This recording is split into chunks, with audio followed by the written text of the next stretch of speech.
ದೊಡ್ಡ ಚರ್ಚೆ ಆಗ್ತಿದೆ ಅಂದರೆ 524 ಮೀಟರ್ ಜೊತೆಗೆ 1 ಮೀಟರ್ ಹೆಚ್ಚು ಮಾಡಬೇಕಂತ ಶಿವಾನಂದ ಪಾಟೀಲ್ ಅವರು ಮತ್ತು ಇವರು ಮಿನಿಸ್ಟರ್ ಮೋಹನ್ ಕಾತ್ರಕ್ಕೆ ಹೇಳಿರೋದು ಅದನ್ನು ಕೆಲವರು ವಿರೋಧ ಮಾಡ್ತಾರೆ. ಇದು gone to against the interest of Karnataka ಅಂತ ತಮ್ಮದು ನೀವು because you are representing district plus ಇವರು ಏನಾಗಿದೆ 524 ಮೀಟರ್ ಏನು ಅದು ತಮ್ಮದು ಡಿಮಾಂಡ್ ಇದೆ 524.256 ಮಾಡ್ಬೇಕಂತ ಹೇಳಿ.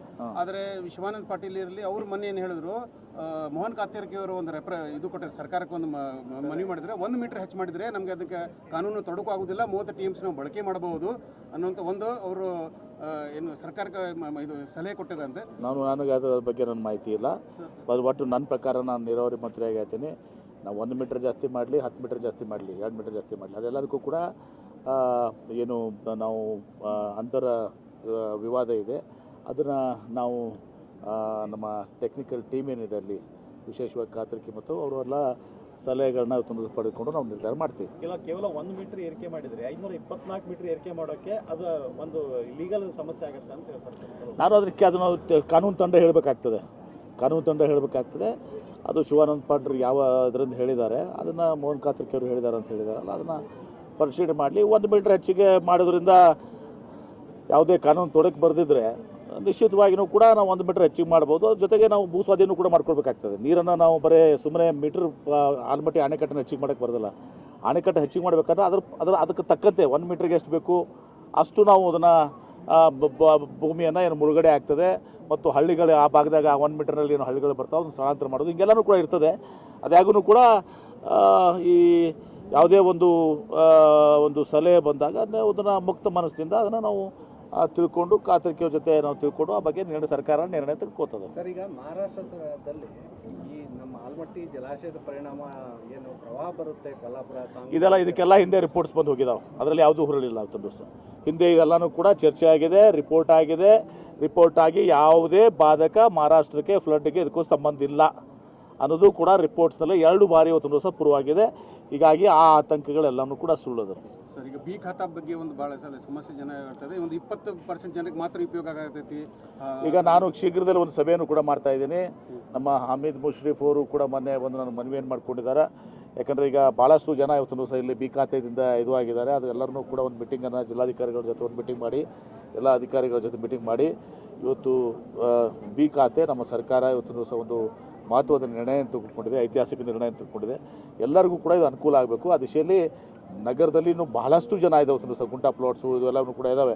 ಅವೆಲ್ಲರೂ ಕೂಡ ಕವರ್ ಆಗೋ ದೃಷ್ಟಿಯಲ್ಲಿ ನಾವು ಕ್ರಮವನ್ನು ಕೈಗೊಳ್ತೇವೆ. ಸರ್, ವಿ ಸೋಮಣ್ಣವ್ರ ಜೊತೆ ಮಾತಾಡಿದ್ರೆ ಗೊತ್ತಾಯಿತು. ಈಗ ಒಂದು ಇದು ಆಲ್ಮಟ್ಟಿ ಮತ್ತು ಹೊಸಪೇಟೆಗೆ ಒಂದು ಲಿಂಕ್ ಕೊಟ್ಟರೆ ನೋಡಿ, ಅದೇನಾಗಿದೆ, ಇನ್ ಬಿಟ್ವೀನ್ ಎಲೆಕ್ಟ್ರಿಫಿಕೇಶನ್ ಕೆಲಸ ನಡೀತಾ ಇದೆ, ಇನ್ನೂ ಬೇರೆ ಕೆಲಸ ನಡೀತಾ ಇದೆ. ನಾನೇ ಅದು ಸಚಿವನಿದ್ದೀನಿ, ನಾನು ಅದನ್ನು ಫಾಲೋ ಅಪ್ ಮಾಡ್ತಾ ಇದ್ದೀನಿ, ಕಂಟಿನ್ಯೂಸ್ ಆಗಿ ಅದ್ರ ಬಗ್ಗೆ ಮಾಡ್ತಾ ಇದ್ದೀನಿ. ಈಗ ನಾವು ತುರ್ತಾಗಿ ಆಗಬೇಕಾಗಿದ್ದರೆ ಎಲ್ಲ ಟ್ರೈನ್ಗಳು ಇವತ್ತು ದಿವಸ ಗದಗ ಒಳಗಡೆ ಹಾಕಿ ಬರಬೇಕಾಗ್ತದೆ.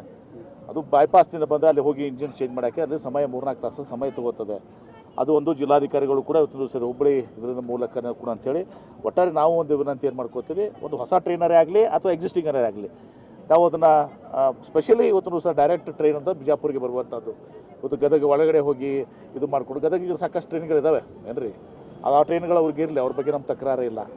ಆದರೆ ಇವತ್ತು ಅಡಿಷ್ನಲ್ ಆಗಿ ನಮಗೆ ಡೈರೆಕ್ಟಾಗಿ ಯಾಕಾಗಿ ಈ ರೀತಿ ಏನು ಸಮಯ ನಮಗೆ ಜಾಸ್ತಿ ಆಗ್ತದೆ 2-3 ಗಂಟೆ ಒಳಗಡೆ, ಅದೆಲ್ಲ ತಪ್ಪಿಸ್ಲಿಕ್ಕೆ 2-3 ಪರ್ಯಾಯ ಮಾರ್ಗಗಳಿದ್ದಾವೆ. ಮತ್ತು ಶಾಶ್ವತವಾಗಿ ಏನು ಮಾಡಬೇಕು ಅದನ್ನು ಕೂಡ ಈಗ ಅವರು ಮೊನ್ನೆ ಹೇಳಿದ ಎಲೆಕ್ಟ್ರಿಫಿಕೇಷನ್ ಕೆಲಸ ಇಂಥ ದಿವಸಕ್ಕೆ ಮುಗಿತದೆ ಅಂತ ಹೇಳಿದ್ರು. ನನ್ನ ಪ್ರಕಾರ ನಿನ್ನೆನೇ ಹೇಳಿದ್ರು ಅವರು ಮುಗಿತದೆ. ಮತ್ತು ಆ ಬ್ರಿಡ್ಜ್ ಕಾಮಗಾರಿ ಕೂಡ ಬೈ ನೆಕ್ಸ್ಟ್ ಇಯರ್ ಫೆಬ್ರವರಿ ಮಾರ್ಚಲ್ಲಿ ಮುಗಿತದೆ ಅಂತ ಹೇಳಿದ್ದಾರೆ ನನಗೆ ಇಲಾಖೆಯವರು.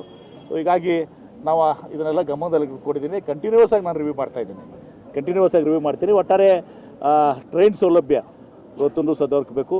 ಇನ್ನು ವಿಮಾನ ನಿಲ್ದಾಣದ ಪರಿಸ್ಥಿತಿ ನಮಗೆ ಸ್ವಲ್ಪ ನಾಜೂಕಾಗಿದೆ. ಇವತ್ತು ಮತ್ತೆ ಅದು ಸುಪ್ರೀಂ ಕೋರ್ಟ್ನಲ್ಲಿ ಇವತ್ತೊಂದು ದಿವಸ ನಾವೇನು ಹಿಂದೆ ಇಸಿ ತಗೊಳ್ಳಾರ್ದೆ ಕೆಲಸ ಮಾಡಿದ್ದೀವಿ, ಈಗ ಅದನ್ನು ಇದು ಮಾಡಿದ್ದಾರೆ. ಈಗ ಮತ್ತೆ ಅಪೀಲ್ಗೆ ಹೋಗಬೇಕು ಅಂತ ನಾನು ಅಡ್ವೊಕೇಟ್ ಜನರಲ್ ಜೊತೆ ಡಿಸ್ಕಸ್ ಮಾಡಿದ್ದೀನಿ. ನಾವು ಸೂಕ್ತ ಇದನ್ನು ನಾವು ಕಡ್ಕೋತೀವಿ ಮತ್ತು ಕೇಂದ್ರ ಸರ್ಕಾರನೂ ಕೂಡ ಅದಕ್ಕೆ ಬೆಂಬಲ ವ್ಯಕ್ತಪಡಿಸ್ತಾರೆ. ಯಾಕಂದರೆ ಭಾಳಷ್ಟು ಯೋಜನೆಗಳಿದ್ದಾವೆ ಇದರಲ್ಲಿದ್ದಾವೆ. ಅದನ್ನು ಕೇಂದ್ರ ಸರ್ಕಾರ ಕೂಡ ಬೆಂಬಲ ಕೊಡ್ತಾರೆ. ಒಟ್ಟಾರೆ ರೈಲ್ ನೆಟ್ವರ್ಕು ಮತ್ತು ರೋಡ್ ನೆಟ್ವರ್ಕು, ಏರ್ ನೆಟ್ವರ್ಕ್ ಈ 3 ಆಗಿ ವಿಜಯಪುರ ಜಿಲ್ಲೆಗೆ ಇವತ್ತು ಅಭಿವೃದ್ಧಿಗೆ ಅವು ಎಲ್ಲವೂ ಕೂಡ ಸಹಕಾರಿ ಆಗಬೇಕು. ಆ ದಿಶೆಯಲ್ಲಿ ಕೆಲಸ ಮಾಡ್ತೀವಿ. ಥ್ಯಾಂಕ್ ಯು, ಧನ್ಯವಾದಗಳು.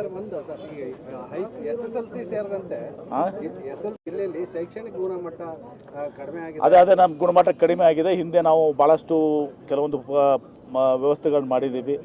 ಈಗ ಮತ್ತೆ ಅದನ್ನು ನಾವು ಪ್ರಾರಂಭ ಮಾಡ್ತೀವಿ. ಜಿಲ್ಲಾಧಿಕಾರಿಗಳು ನಿನ್ನೆ ಸೂಚನೆಯನ್ನು ಮಾತಾಡಿದ್ದೀವಿ, ಅದನ್ನು ಡಿಸ್ಕಸ್ ಮಾಡಿದ್ದೀವಿ. ಅದಕ್ಕೆ ಕಲಿಕೆ ಸಾಮಗ್ರಿಗಳಾಗಲಿ ಮತ್ತೊಂದಾಗಲಿ ಯಾಕೆ ಇದು ಆಗಿದೆ ಏನು ಎಲ್ಲವನ್ನ ಕೂಡ ನಾವೊಂದು ಸಂಪೂರ್ಣವಾಗಿ ಒಂದು MRI ಸ್ಕ್ಯಾನ್ ಮಾಡಿ ಅದಕ್ಕೆ ಪರ್ಯಾಯ ಏನು ಇವತ್ತು ಸಹ ವ್ಯವಸ್ಥೆ ಇದೆ ಅದೆಲ್ಲವನ್ನು ಕೂಡ ಇವತ್ತು ಸಹ ನಾವು ಮಾಡಿಕೊಂಡು ಮತ್ತೆ ಹಿಂದೆ ಭಾಳಷ್ಟು ಆಸಕ್ತಿ ತೊಗೊಂಡಿದೆ. ಹಿಂದೆ 13ರಿಂದ 18 ಈ ಸಲ ನಾವು ಭಾಳಷ್ಟು ಸ್ವಲ್ಪ ಹೆಚ್ಚಿನ ಆತ್ಮವಿಶ್ವಾಸದಿಂದ ಹೋಗಿದ್ದಕ್ಕೆ ಇವತ್ತು ಸಹ ನಾವು ಭಾಳ ಕೆಳಗೆ ಬಂದಿದ್ದೀವಿ. ಹೀಗಾಗಿ CO ಇಲ್ಲೇ ಇದ್ದಾರೆ. ಅದೆಲ್ಲವನ್ನು ಕೂಡ ನನಗೆ ಇವತ್ತು ಸಹ ಅದನ್ನು ಕಂಪ್ಲೀಟ್ ಅದನ್ನು ಇನ್ಫಾರ್ಮೇಷನು ಯಾಕೆ ಏನು ಯಾವ ಕಾರಣಕ್ಕಿಂದಾಗಿದೆ ಅದರಿಂದ ಯಾವ ರೀತಿ ನಾವು ಇದು ಮಾಡಬೇಕು ಮತ್ತು ಪಕ್ಕದ ಜಿಲ್ಲೆಗಳು ಇವತ್ತು ಹಿಂದೆ ನಾವು ಚಿಕ್ಕೋಡಿ ಎಲ್ಲನೂ ವೆರಿಫೈ ಮಾಡಿದ್ದೀವಿ. ಅಲ್ಲಿ ಪಕ್ಕದ ಜಿಲ್ಲೆಯಿಂದ ಯಾವ್ಯಾವ ಕ್ರಮಗಳನ್ನ ಅವ್ರು ಕೈಗೊಂಡಿದ್ದಾರೆ, ಯಾಕೆ ಅವರು ಇವತ್ತು ಸಹ ಬಂದಿದ್ದಾರೆ, ಅದೆಲ್ಲವನ್ನು ತೆಗೆದುಕೊಂಡು ಇವತ್ತು ಸಹ ಒಂದು ಸಂಪೂರ್ಣ ಒಂದು ಮಾಸ್ಟರ್ ಪ್ಲ್ಯಾನ್ ಹಾಕಿ ಆ ಆ್ಯಕ್ಷನ್ ಪ್ಲ್ಯಾನ್ ಪ್ರಕಾರ ಇವತ್ತು ಸಹ ನಾವು ಕೆಲಸ ಮಾಡಿ ಮತ್ತೆ ನಾವು ಟಾಪ್ 5ದಲ್ಲಿ ಟಾಪ್ 10ದಲ್ಲಿ ಇರುವಂಥ ಕೆಲಸ ಮಾಡ್ತೇವೆ.